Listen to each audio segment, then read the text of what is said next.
শিলিগুড়ি থেকে 13 কিলোমিটার দূর ফুলবাড়ি ব্যারেজ। ব্যারেজের উপরে যে ব্রিজটা রয়েছে তার দুই দিকে দুটো খুব সুন্দর পার্ক তৈরি হয়েছে। আমি ক্যানেলের ব্রিজটা যেটা রয়েছে, ব্রিজটা পার না হয়ে তার আগে ডান দিকে যে পার্ক আছে সেখানে 30 টাকা টিকিট কেটে আমি আর আমার যে টোটো দুজনের টিকিট কেটে ভেতরে ঢুকলাম। চারদিকে গাছপালা, পাখির ডাক শুনতে পাচ্ছি। সোজা পায়ে হাঁটা রাস্তা দিয়ে হাঁটতে হাঁটতে পৌঁছে গেলাম একটা জলা জায়গা। সেখানে একটা পার্পেল হিরনের ছবি তুলে, যেহেতু আমাদের মূল লক্ষ্য কয়েক হাজার হুইসলিং ডাক, সেই হুইসলিং একটা ভিডিও করব।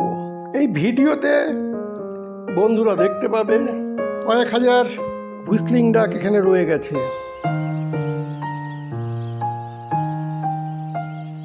এই হুইসলিং ডাকের সাথে এবার বন্ধুদের পরিচয় করিয়ে দেব।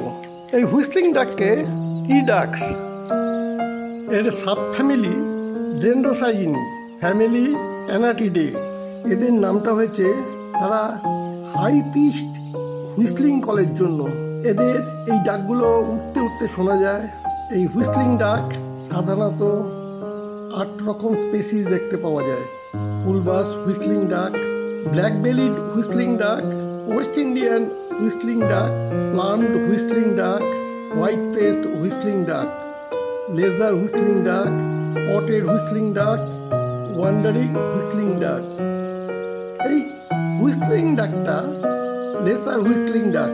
এরা সাইজে সাধারণত 38 থেকে 55 সেন্টিমিটার হয়, ওজন 500 থেকে 1200 গ্রাম।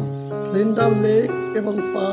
এরা সাধারণত থাকে ওয়েটল্যান্ডে, ফ্রেশ ওয়াটার লেকে আর প্যারিফিল্ডে।